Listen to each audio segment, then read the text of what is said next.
Thanks, Anne. And I'd like to thank you for giving me the opportunity to present this paper today. I'm really looking for some feedback on it because it's kind of the first thing I've done post-PhD on this topic. So today the paper is titled Gender Convergence in Paid and Unpaid Work Time, Assessing the Relevance of Early Approaches for Explaining Current Trends. That's just the outline of what I'll be presenting today. So as a bit of an introduction, during the last half of the 20th century, the typical Australian family changed from being a male breadwinner family to a dual earner family due to a number of social and economic changes, including the restructuring of the labour market, social and economic changes, including women's increased level of human capital and their desire to combine paid work and family work, the removal of barriers to women's employment, and the recognition of women's entitlement to equal pay for equal work. By the end of the century, an increase in the labour force participation rate of married women meant that the majority of families were dual earner families.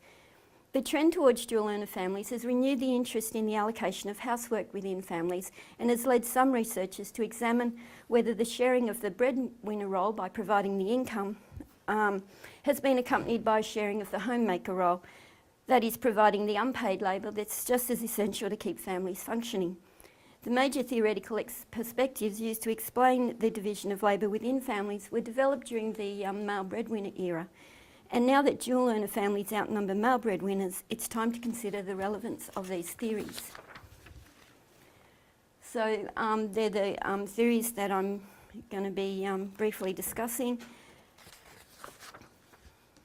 So, time availability theory. This one suggests that the partner with the most free time will make the rational decision to assume responsibility for housework. In single earner families, when one partner, generally the male, works full-time, that person has less time available for housework than the other partner. And if the other partner has no paid work commitments, that person can devote her time to housework tasks. And although there's evidence that for both men and women that paid work hours have a negative effect on housework hours, several researchers have found that women continue to do the bulk of the housework regardless of their share of the couple's combined paid work hours. There's also evidence that women in paid employment do more housework than their unemployed male partners, and that unemployed men in couple families do less housework than employed men in couple families. The second one is the comparative advantage sort of theories, and this is coming from the work of Becker in 1981 in a treatise on family. He argued that the division of labour in male breadwinner, female homemaker family is a rational choice based on sound economic principles. According to Becker, men have a comparative advantage in the workplace, and women have a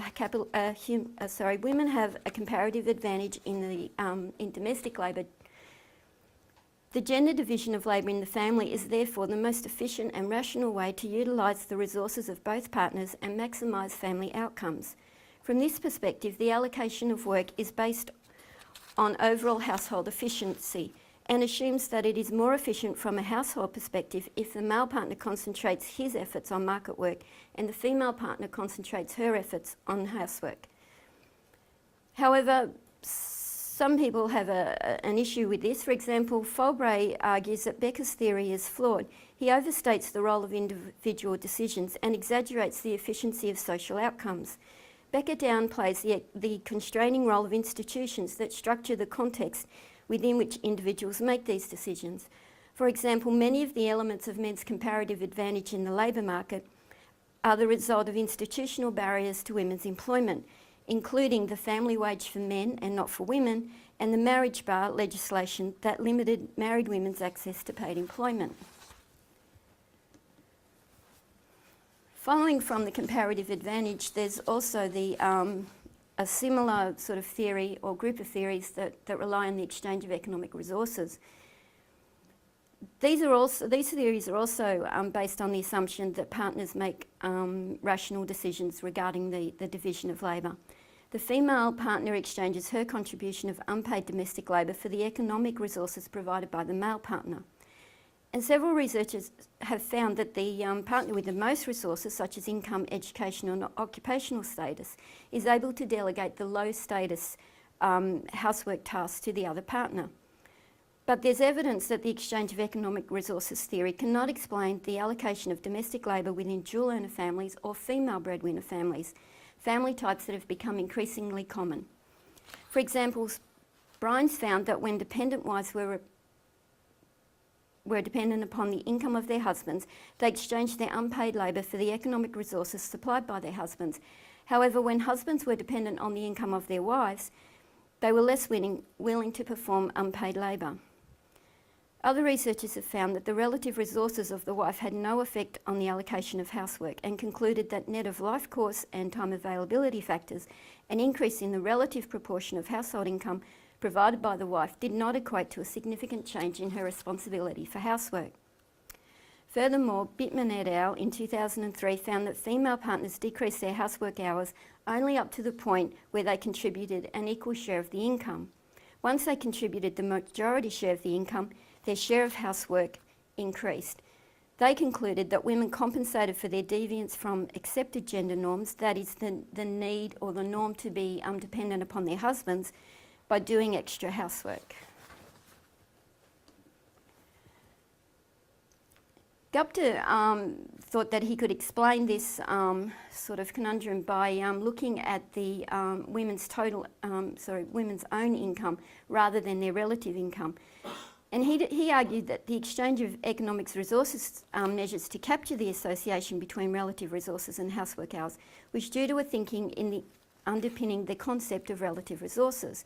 He argues that the effect of a unit change in the income of the male partner is not necessarily equal to the effect of a unit change in the female partner's income.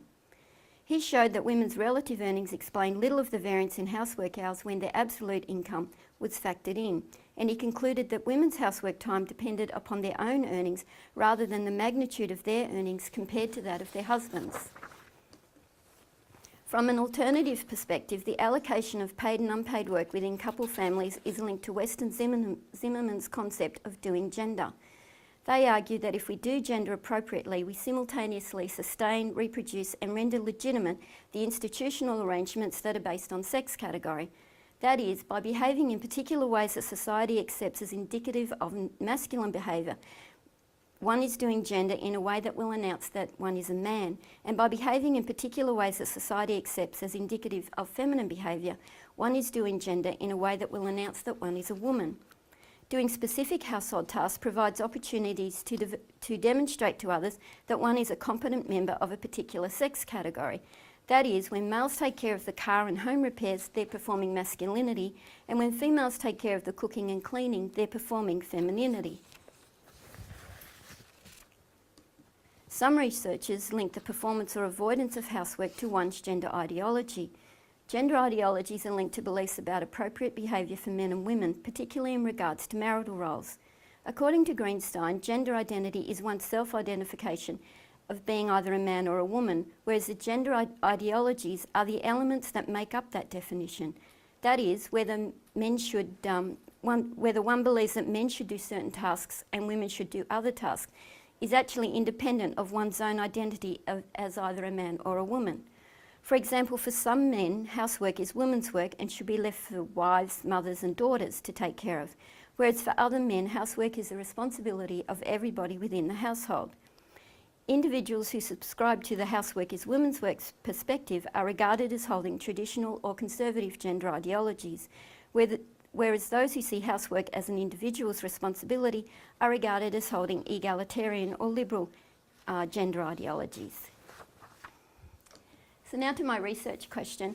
What I'm trying to find out from my analysis, and this sort of moved on from my thesis, was how current are these relevant theories, how relevant are these current theories in explaining change over time in the amount of time that men and women in couple families do spend doing housework. I used three survey data that was collected in 1986 and 1993, the Social Structure of Australia projects, and data that was collected in 2005 by the Neoliberalism, Inequality and Politics project. Due to the sample in the 1986 project, I have to limit my analytical sample to males employed 30 hours per week or more and women employed 15 hours per week or more.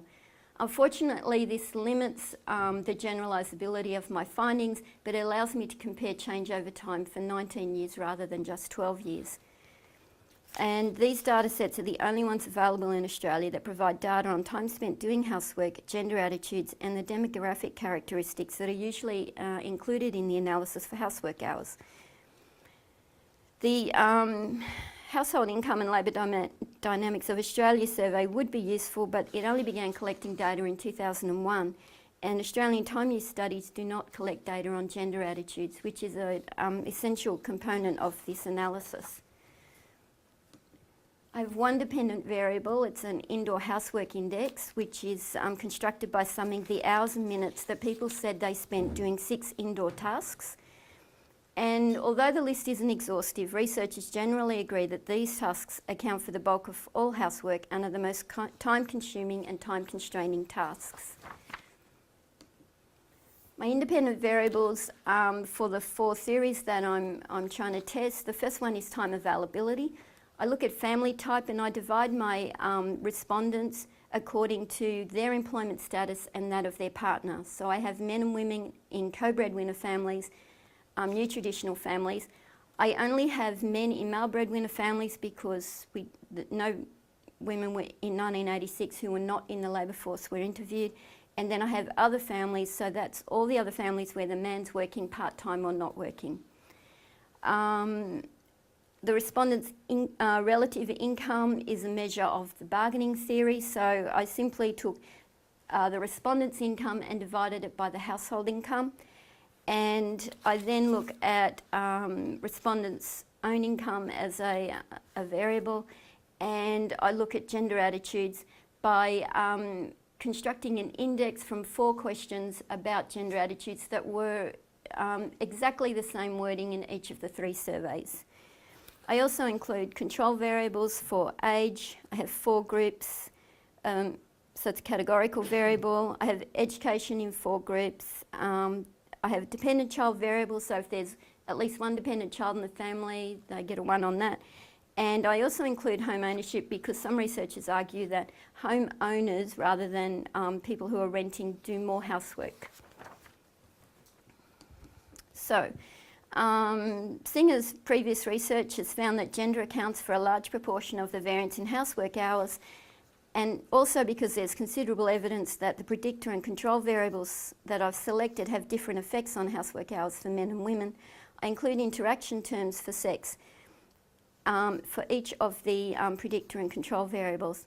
To examine change over time and the effects of these variables, I run the analysis separately for each year. I conduct ordinary least squares regression analysis using a series of models. The first model includes family type and the 4 control variables to test time availability. The second model, I replace family type with relative income. Then in the third model, I replace relative income with absolute income. And because absolute income is quite a skewed distribution, I've taken the log of absolute income. And in the fourth model, I replace the absolute income with gender attitudes. The final model includes all of the 4 predictor variables plus the controls. So, the results in Model 1. I didn't put my regressions up, and that's why I circulated the tables. So it's time availability with the controls, and as predicted by the literature, women spent more time doing indoor housework than men each year. And men in male breadwinner families, so if the wife was not in paid employment, spent less time doing indoor housework than men in co-breadwinner families. Women in new traditional families, so they were employed part-time with a full-time employed partner, spent more time doing indoor housework than women in co-breadwinner families. So in other words, there's a negative association between paid work and housework, and this endures. The regression also shows that university-educated women spent less time doing indoor housework than other women, and the presence of dependent children is associated with an increase in indoor housework hours in 1993 and 2005 for both men and women, and for women in 1986. The other interesting thing that I'll come back to towards the end is this model explains a decreasing proportion of the variation. It explains 51% in 1986 and only 34% in 2005. The exchange of economics resources model, the same controls. We find that relative income is negatively associated with indoor housework time in 1986 and 2005 for men and women, and for women in 1993.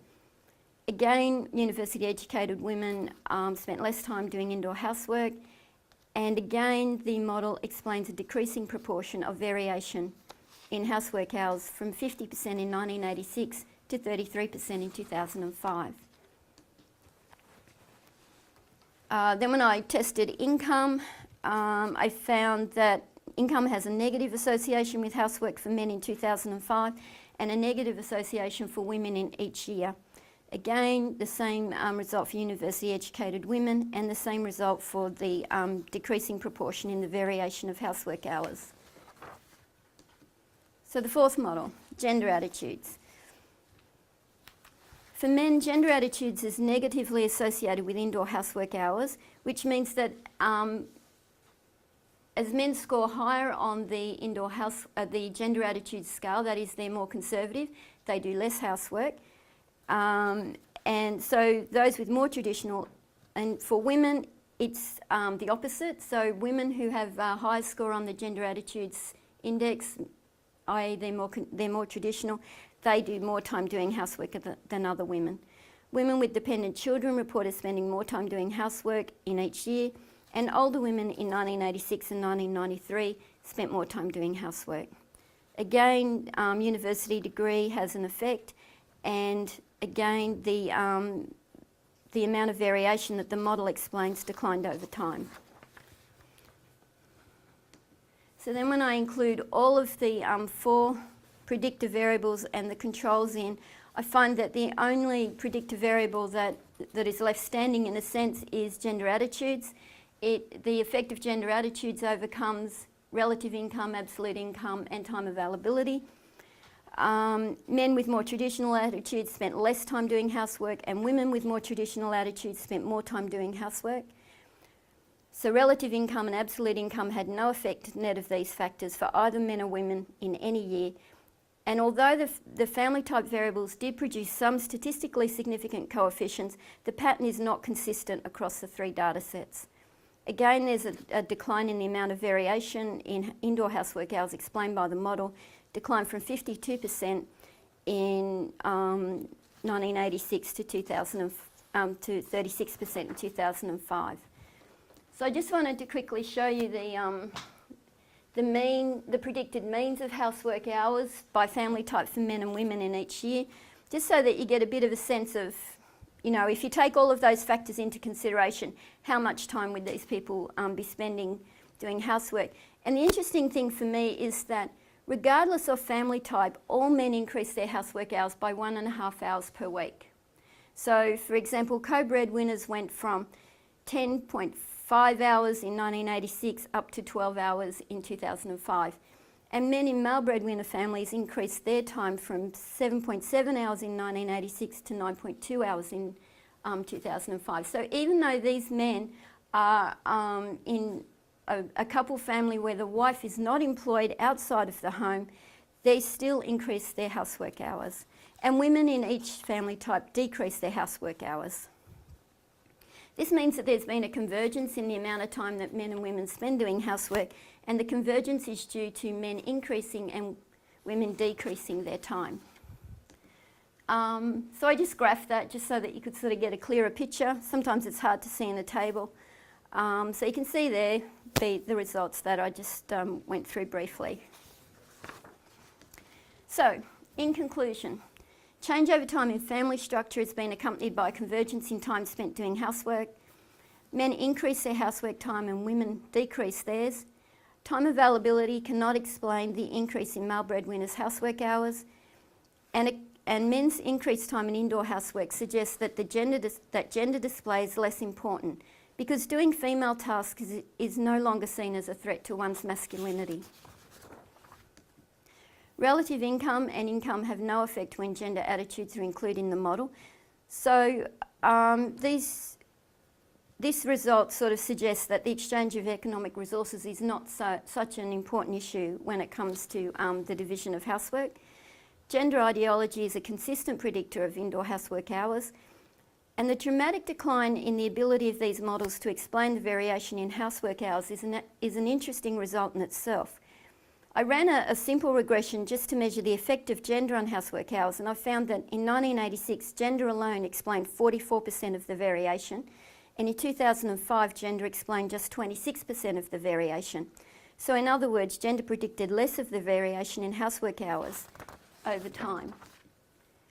So, the decline of the proportion of variation that can be explained by the measures of current theories employed to explain the allocation of housework tasks within couple families suggests that the transition from male breadwinner families to dual earner families requires a re-evaluation of these theories and perhaps the formulation of new theoretical perspectives.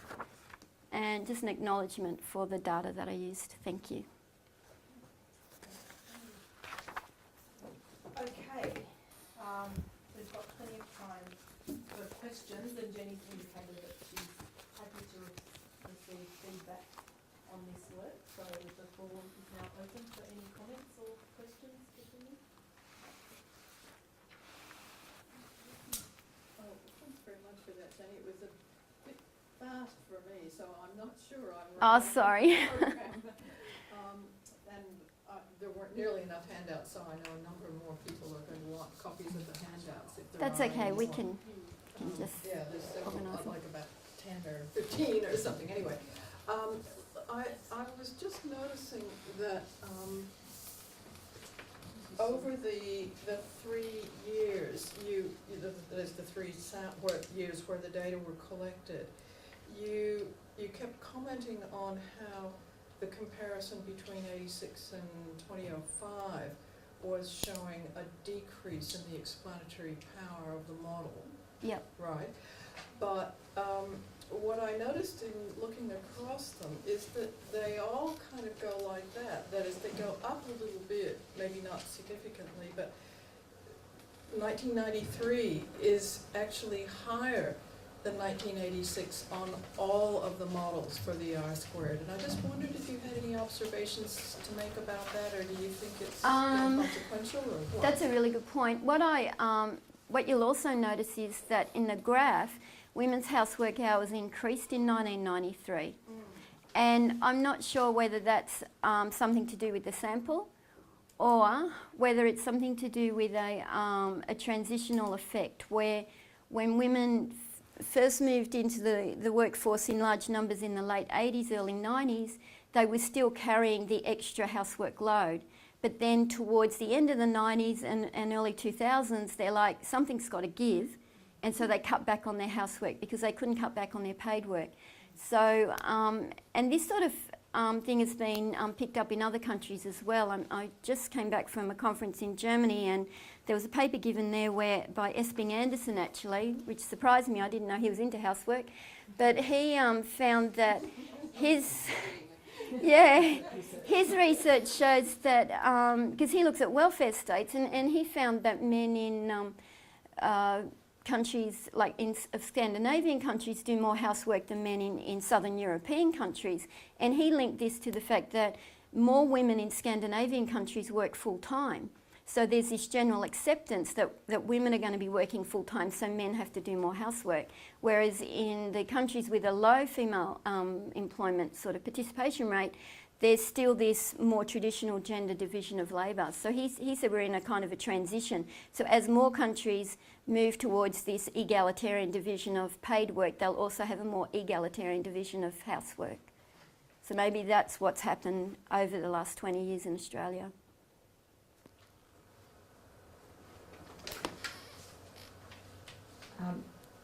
Any follow-up questions to that?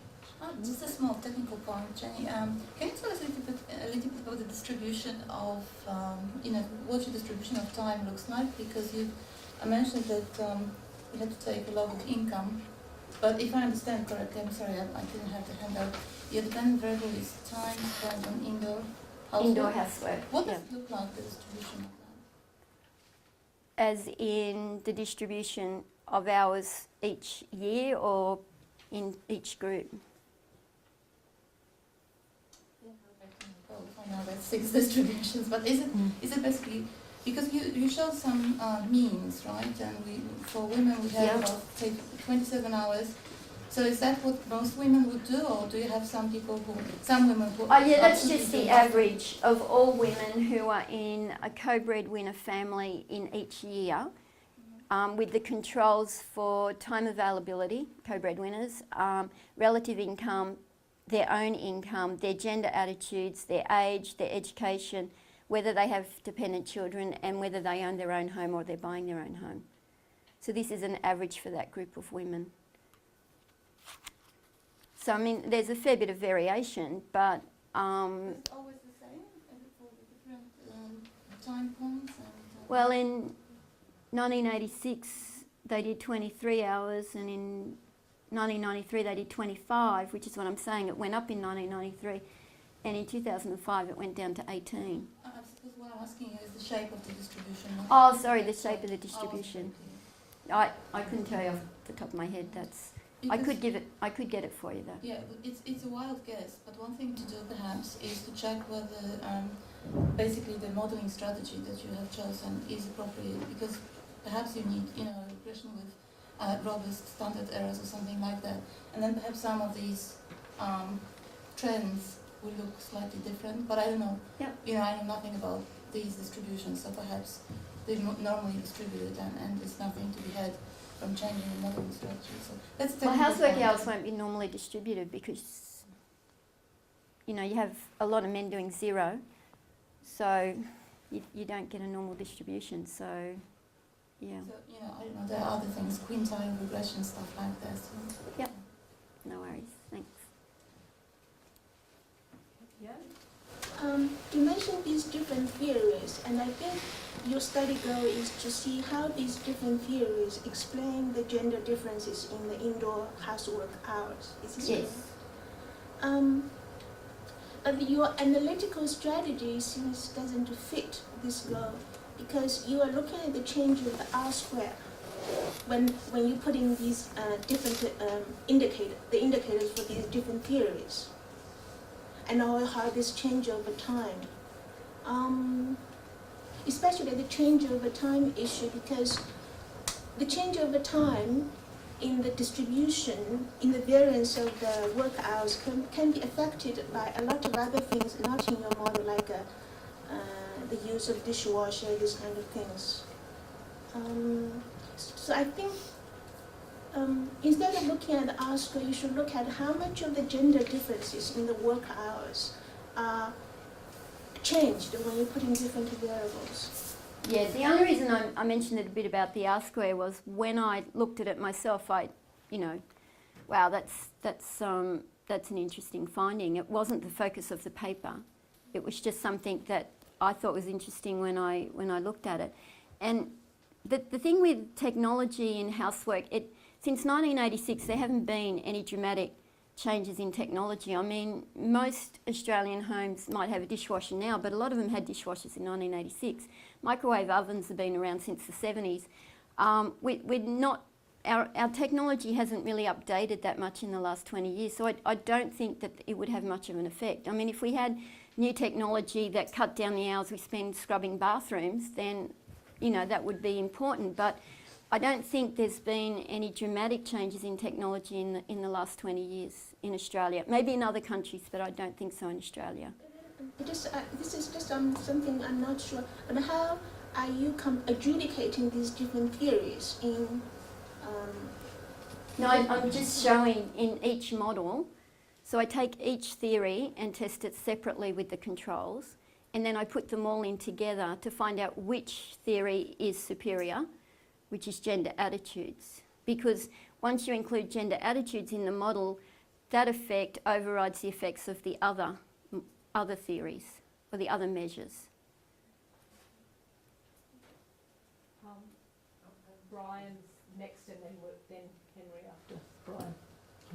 Yeah, I just have one quick question about the results, and then I have a real question.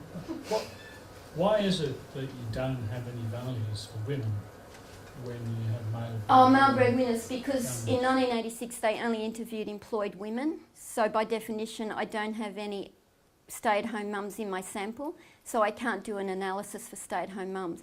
I can do it. Give you the comparison. Yeah, Okay. I know, that's what I said in the beginning, it limits my generalisability. I mean, I could just do the study for 1993 and 2005, but that only gives me a trend over 12 years, so I opted for a trend over 20, because the labour market has changed dramatically in the 80s, Okay. and that's why I wanted the 20 years. So in that case, I think I've got two questions. Okay. Instead of just one.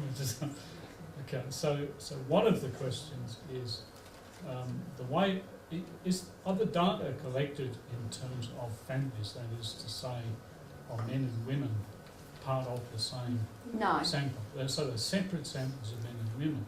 Yep. So So why- none of the people in this sample are related. Right. They're not, the co-breadwinner men are not related to the co-breadwinner women, and the people in 1986 are not related to the people in 1993. So my first thought about that is it takes away the sense in which household work hours are a feature of a household, not just of separate individuals. So yeah, but I mean that's just a limitation of the data. It's not a criticism of the method. Yep. But an alternative approach would be to study diets so that you get reports of the housework. Fortunately, the data doesn't exist from 1986. I could do that from negotiating the life course data that's collected here at ADSRI. I could do that from Hilda data, where they ask both people how much time you spend doing housework, but then I would have the same issue. I've got about 10, 12 years of data instead of That's right. 20 years of data. And the other thing is, in these surveys, they did ask the people how much time did your partner spend doing housework. So I could do that, but then I'm assuming that the respondent knows how much time their partner spends doing housework, and a lot of researchers have a problem with that. So So I've got my question now. So okay. yep. This table here, this Yeah. one here on the handout, has a bit at the top and it says predicted values for indoor housework, controlling for the effects of all predictor and control variables and gender interactions. How do you control for a gender interaction, given that the point of the gender interaction is that an effect of a, I don't know what you want to call them, a confounder or whatever it is, those other things in the model, is different for men and women. So how can you control for it? Because by definition, if that thing is different for men and women, how do you control it? Because I set up an interaction term for women in each age group and women in each education group and women in, so an interaction between being female and education, being female and age, being female and gender attitudes. I understand how you do it statistically, but the point of an interaction is the variable gender means something different in different subgroups of the sample. But in the end, in your table, you try and isolate, this is the value for men, this is the value for women. But if you've got gender interactions, the difference between men and women, by definition, is dependent upon a third factor. So I know you can do it statistically, but you can only do it statistically by identifying some point at which you freeze that difference, that third factor. So you arbitrarily freeze it at some point. And if you went into your statistics, you'd identify at which point Yeah. you So all the- arbitrarily freeze all the it. But you could covariates- freeze it at some different point, and if Yeah. you did that, you get different figures for the Yep. predicted values. So all the covariates in this one are set to the mean. So the mean age is 33 or something like that. And you're right, if I took age 37, I would get a different result. But that's basically the way we do things, is we can set the covariates to the mean. Okay, have you developed another question? I'll give you some time to develop another one, and we'll go to Henry's question now. Well, actually, I'm just kind of learning. I'm just interested to know more on the family type, because I see that other is also quite significant number. What Yeah, is but they're the- very low ends in the other. So there's been the housework hours have increased quite dramatically for men in other families, but there's very low numbers of men in our sample in 1986 when men were employed less than 30 hours a week. So the results aren't statistically significant for men in other families. So if you, I don't know if you've got the regressions, but you'll see there that other families don't have any statistically significant differences, so I didn't discuss them. But that's because it's a small sample. You know, I spoke to the people who collected this data, who are my wonderful supervisors for my PhD, and asked them, why didn't you include stay-at-home mums? And they said it was part of the an international project on class, and they were looking at employed men and women, and that's why they don't have data on stay-at-home mums in 1986. I mean, it would be really interesting to know, but the data doesn't exist in Australia. So my next question actually on the model 4, which is gender attitude. Yes. I know that there has been some, I think, consideration on education. So how Yeah. do you see that? Is there any breakdown on the type of education of men and the different attitude? Yes. Did you observe that in So, your research? Because I haven't got yeah. the information. Education is 4 groups, so it's people who have less than year 12 education, people who have year 12 education but no other education, people whose highest level of education is a trade certificate or a diploma, and then people who have a university education. So I'm controlling for that when in the model for gender attitudes. So the fact that gender attitudes is significant over and above the effect of education. How different is that, I think, let's say from a man that graduated from university and then only 12, grade 12. So is there Okay, so you've got the regression. Have you got the regression there? Okay. Yes, then. So if you look at gender attitudes on model 4, you'll see that for men, once we control for gender attitudes, education has no effect. Okay, but then if you have a look at the previous model where we look at, say we look at time availability, so just looking at family type and we look at education, the only year it has an effect is having a certificate or diploma in 1993, and those men did less housework. So it doesn't have an effect once we control for their age and their family type.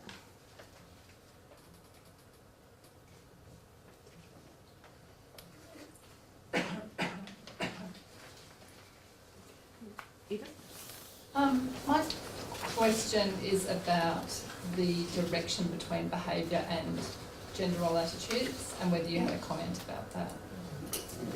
Okay, so other researchers found that attitudes change before behaviour, and I think that's quite common across all developed countries in the world, that people will say, yes, men and women should equally share the housework, but then their definition of equally share is quite different. For example, for some people, equally share means the men do the outdoor housework and the women do the indoor housework. And for other people, equally share means there's 20 hours of housework to be done, we'll do 10 hours each. So yeah, there is a fair bit of difference there between attitudes and actual behaviour.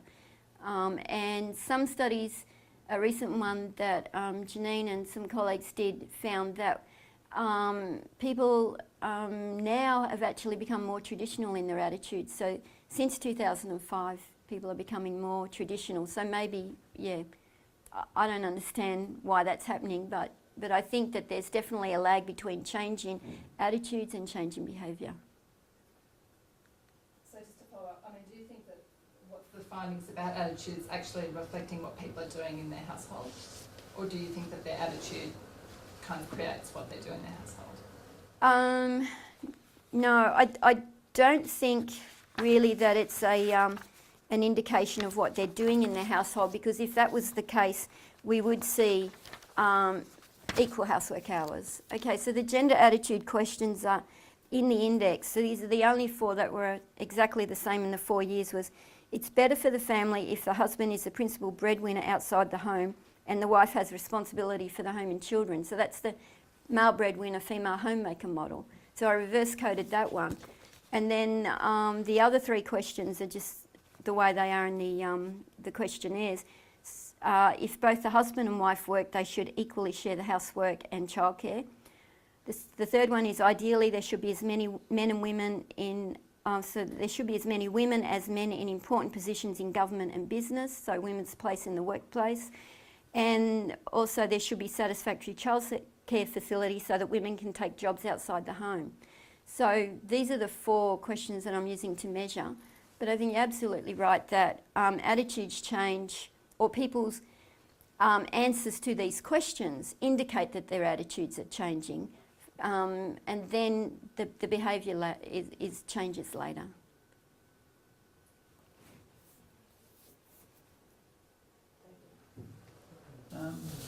Are you going to do this again using better data?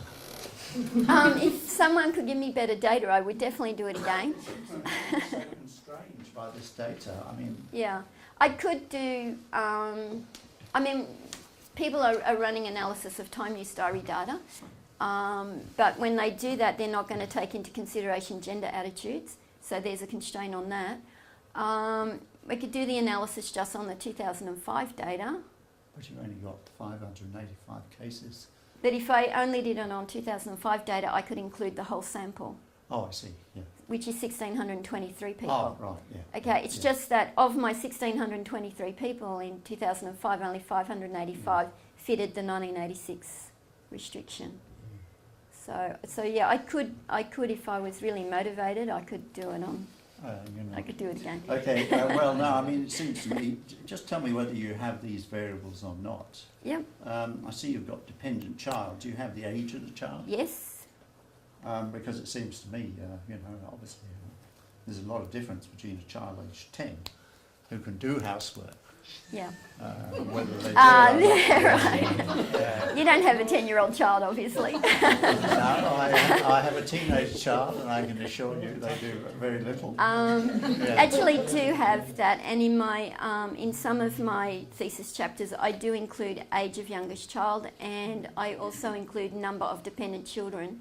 But at the end of the day, it's actually the presence of a dependent child, at least one dependent child, that has the most effect. And so because my sample's not huge, I opted for presence of dependent child. But they're really, young children means the mother will be in a new traditional family, basically. She'll be working, she'll either be in a male breadwinner family or she'll be in a new traditional family. So women with young children either are not in the workforce or they're employed part-time. So age of youngest child predicts family type.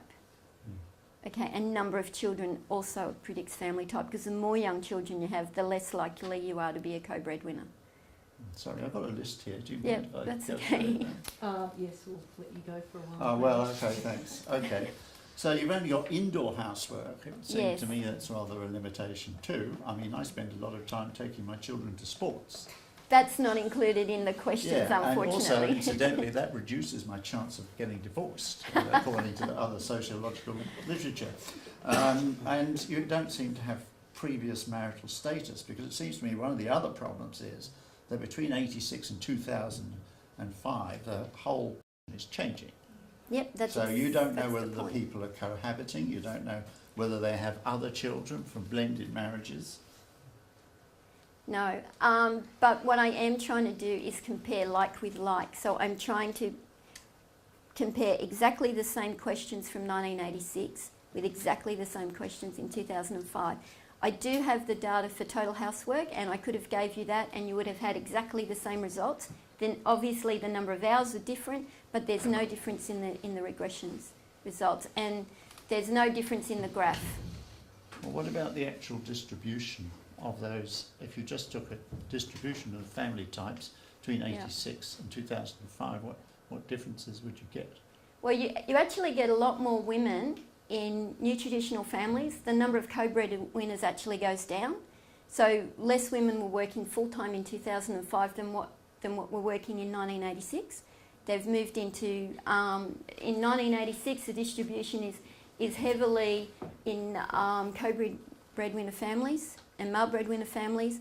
And then by 2005 it's more heavily in new traditional families because of women working part-time. So in your thesis, did you actually have this sort of Yeah. pre-analysis stuff? Because I would have found that equally interesting. I can send you my thesis.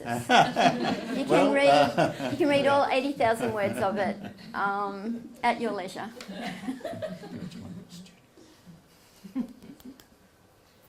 Okay, we might move on to Sahati and we can come back to David's list if he hasn't finished. My first question was already answered is about why you use the dummy variable for dependent child, but you already answered that. But the second, why don't you use also the genders of the children? Because in some contexts, having daughters helpful in the household than if you have a son. Yeah. Again, the size of the sample restricts that, and also I don't think Australian children generally contribute much to housework. I'm the mother of 3 daughters, and they didn't do any housework the whole time they were growing up. They moved into share houses when they were at university and they had to learn to iron. Why would you iron? But, you know, they didn't know how to do anything. They had done no housework. So I'm sort of not convinced that girls do more housework than boys. That's a The sample of presence one. in the house may affect the behaviour of the mother or even the attitude. Yep. Yeah, I agree, but when you've only got a small sample, you can't divide by the age of child and gender of child and all of that. You end up with very small cells and it's just, you get nothing. So Jenny, there's a fascinating PhD out of Swinburne that came out. It's actually sat on for 5 years because of privacy issues, because it's a quality study. Yeah. And it kind of builds on the dieting stuff. Brian and I are mucking around with diets at the moment, and it's kind of a bit of a methodological moment when you look, you only ever look at the world of one respondent, and then you look at world of, multiple perspectives. It's, for me, after 15 years of looking at independent samples and then looking at multiple perspectives, it's a bit of a shattering experience in some ways. But Meg Carter's PhD, she actually spoke with teenage kids, mum and dad. Yeah. And her chapters are organised by discordance, so she goes from concordance accounts to discordant accounts of how families negotiate with teenage kids. It's a fascinating PhD, well worth a read. But I'm just thinking about it because you look at the quant world, and then you go into this kind of 15 case studies of how families negotiate teenage kids and domestic work. It's a very interesting. It's worth a read for. If you haven't seen it. It just depends what you want to do. I mean, I wanted to look at change over time, and if somebody had data from 20 years ago, qualitative data on housework, then I would have been interested in comparing change over time and qualitative data. But unfortunately in Australia we don't have access to that data, and I like I said, I like to look at change over time. So that's why I chose quantitative. Okay, Stephen, your question? Yeah, we started getting into this a little bit before, so I may repeat a little bit here. The classification of this breadwinner model, it's no housework by the male. No. No work by the female. No paid work. No paid work by the female. 0 to 30, and then 30 plus. Is that right? So it's on the classification of the hours of work. No, sorry, I haven't explained that particularly well.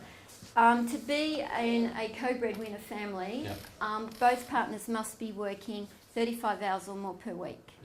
Okay? The 30 plus is, men had to be working 30 hours a week to be in the sample to start with. Right. So if a man's working between 30 and 35 hours, he will be in a other family. Right. Okay?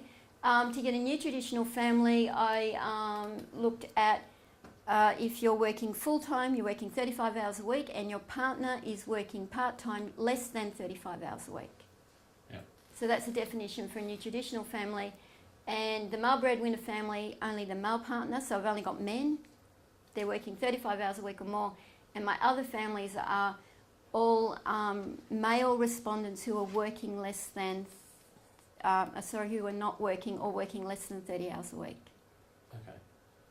Because what occurs to me is like you see the drop off in hours of unpaid work.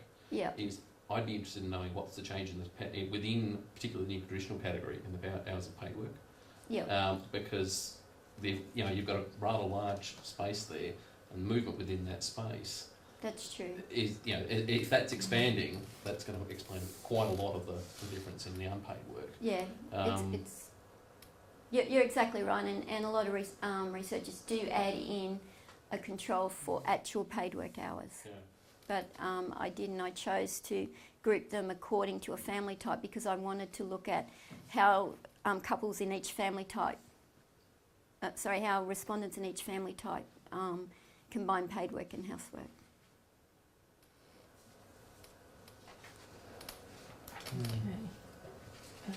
Could I have a supplementary, Madam Speaker? Yes. I've just been reflecting on what you were saying a little while ago about the attitudes behaviour linkage. Mm-hmm. And you were talking about how attitudes, or at least what people say in response to attitude questions, change before the behaviour seemed to change on here.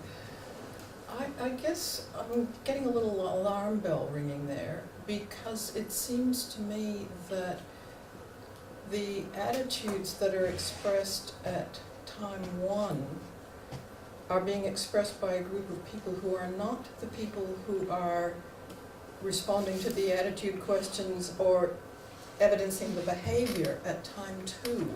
Yep. So I wouldn't want to assume that the change over time in how people are answering the attitude questions is representing the behavior of the people who are doing the behavior, if that makes any sense. It's like you would need longitudinal data on, like what would those teenagers have answered to that questionnaire, and then when they form their own families, how do they distribute the housework later on, in order to know whether their attitudes preceded their behavior or not. Because I guess this might be part of what was underlying your question. It seems to me there's been some, and again it's probably qualitative data, to suggest that young people before the family formation stage, and particularly before the advent of the first child, have a set of attitudes and behavior that are overturned with the advent of the first child. Janine's actually found so that... the behaviors actually have to readjust. Janine Baxter's been doing some research on that using, I think, the Negotiating the Life course data and also the Hilda data to look at change in gender attitudes at the time of the birth of the first child. We only have longitudinal data since, I think it's 1997 you started collecting the data. So we only have longitudinal data since 1997, and you can compare attitudes before the birth of the child and attitudes after the birth of the child. And basically the story is men in particular become far more conservative after the birth of the child. So if you want to access that data, or that research, you want to contact Janine Baxter at the University of Queensland. Can I just come into Yep. this here? Some work that Edith and I did on attitudes to family kind of showed we're not talking about young people getting older, but talking about older people looking back at the behaviour of their children, and that affects their attitudes. So in relation to family, particularly looking at cohabitation and having children outside of marriage, we found that, there was, high acceptance for this at young ages. It dipped in the Middle Ages and went up high again at the older ages. And we, hypothesised that at the older ages, this was people saying, well, my daughter is living with someone and they've just had a child, but there's nothing wrong with her, so it must be all right. So they're not actually having that behaviour of having a child outside cohabitation, but they're seeing it happen within Because it's become their socially family. acceptable. Yes. Yeah. And this could also, perhaps be, occurring here with you know, particularly older women thinking, okay, it's you know, and older men thinking that people should be sharing, Yeah. you know, housework hours, in particularly more evenly, but not doing it themselves. So the Yeah. behaviour and the attitude is not linked The directly. disjuncture between them. There's also an argument too that maybe in the 80s men might have been doing housework but not reporting it. So they you know, it wasn't socially acceptable back then to say, yeah, I do the ironing. Whereas now it seems to be quite acceptable to say, yeah, I do the ironing. So maybe there's that, an underreporting, but I don't agree with that argument. So, but it is out there. Okay, cool. Any other? If I can comment on that. Look, this is just something that's occurred to me right now in response to Edith's comment, but if I was to let my imagination run wild, this is what I propose.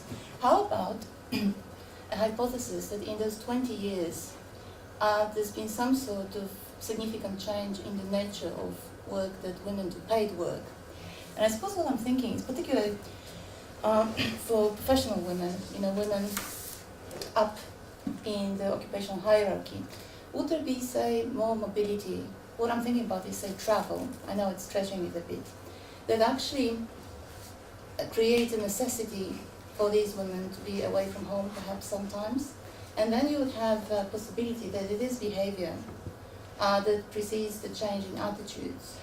I know it's taking it a little bit far, but I suppose I always like to think of a counter-argument. So when you say it's change in attitudes that precedes the change in behavior, I would like to think of the kind of situation where sort of external circumstances inflict, and I think we've seen in this research that it is particularly amongst the most educated couples and cohabitating couples, if I'm not mistaken, that you have this sort of relaxation of gender segregation of housework. And that would also fit the argument, however far stretched, that these are particularly the couples that have to deal with different type of work, if you know what I mean. Professional work has changed and people have to move about a fair bit. So this is just a wild, you know, proposition, but maybe something to think about. And I know that it's not in the data. Yeah, because in 1986 and 1993, we didn't ask people if they were legally married or cohabiting. We don't even, I mean, I don't know whether my couple's a male partner and a female partner. I only know that they have a partner. So, you know, it's a limitation of the data collection. Back in 1986, it wasn't an issue. Cohabitation wasn't an issue. So, we have their occupation, but we, you know, education has more of an effect on occupation, so I went with education. Oh, we haven't got occupation here at all? Not in this, no, not in this one. Oh, Okay. Cool. Yeah. Get on to less important. Interesting couple of points, because it seems to me that there are other aspects of household, who does the household work. I mean, one thing that is apparently happening now is that you're getting more non-dependent children staying in a house. Yes. And, okay, I have one of those, and he does all the cooking. Now, obviously, your daughters might not have been in that situation, but the other thing is you get these revolving doors where some people, children are coming in and out. Now, that must alter not only the amount of housework that is done, but also who does it. Well, I was interested in looking at only couple families where there were no other adults, because some of my couples might have a parent living with them, which would lessen the housework load. But again, because my sample is so small, I don't have that ability to control for other adults. And I'm only looking at, when I look at children, I'm only looking, the differentiation is dependent children, that is children under the age of 15, which is the ABS definition of a dependent child. So I'm looking at that. And I know young children create a lot of work, under 5, they do create a lot of work. But when I looked at it overall, the defining issue was whether there was a dependent child in the family or not. Yes, I think Anne is muttering here that you're dependent. You might have a dependent parent. Yes, that's right. And Who that creates will a be- lot of work. That will change over. That will be increasing over time if that Yeah. is what happened. But Then in we have the sandwich generation where you That's might have a right. dependent child and a dependent parent. I'm just saying, if you're going to Yeah. do this research in the future, there are all sorts of aspects. Yeah. Particularly if you design your own questionnaire, which you might take into account. But finally, you mentioned that you would like to have done qualitative data. I notice you have a sample of 3 daughters that you referred to, which I was just throwing that in as a joke. yeah, well, I it seems to me that was a perfect example of the problems of qualitative data. I mean, I have little kids living in our street who do an That's awful exactly lot of right. housework. But do economists do qualitative data? I'm not an economist. Oh, I see. I'm at the Research Oh, I School of beg your Economics. pardon. No, I see. But I have a PhD in sociology. Ah, right. And when I started my PhD, I was a mixed methods person who thought that I could do both. And then the realisation is in a PhD, you can't do both. And well, it's very difficult. I think everyone's listening to this. It's very, very difficult to do both. And as a person who didn't start university till I was 43, I don't have 20 years to do a PhD. Okay, so I needed to do my PhD in as quickly as possible. I got it done in 4 years. If I'd done mixed methods, I think that would have blown out to at least 6 years. Okay, so you know, like I said, it would be interesting to compare data collected in 1986, qualitative data collected in 1986, because in 1986 people didn't see running the kids to school or to after-school activities as a chore. But if you ask women now, they will include those things in their housework list. So the whole conception of what housework is has changed in 20 years. But the beauty about this data is it asks 10 specific tasks. So how much time do you spend doing ironing? How much time do you spend doing washing? So there are 10 tasks, and that's what I can compare change over time in. I can't compare change over time in housework because the definition of housework has changed over time. So I'm locked into these 10 tasks, and that's why I use these 3 data sets. I did run analysis on 6 data sets, and I chose these 3 because they had these 10 tasks. Well, I've just read an autobiography where the husband chose to do ironing as his task because he could watch Match of the Day at the same That's time. what I meant. And I did a radio interview on Friday, and the guy said exactly the same thing. He said, I go down in the den, put the telly on, watch the sport, and I do the ironing. So yeah, it like I said, it's quite an acceptable thing. Any other comments for Jenny? We might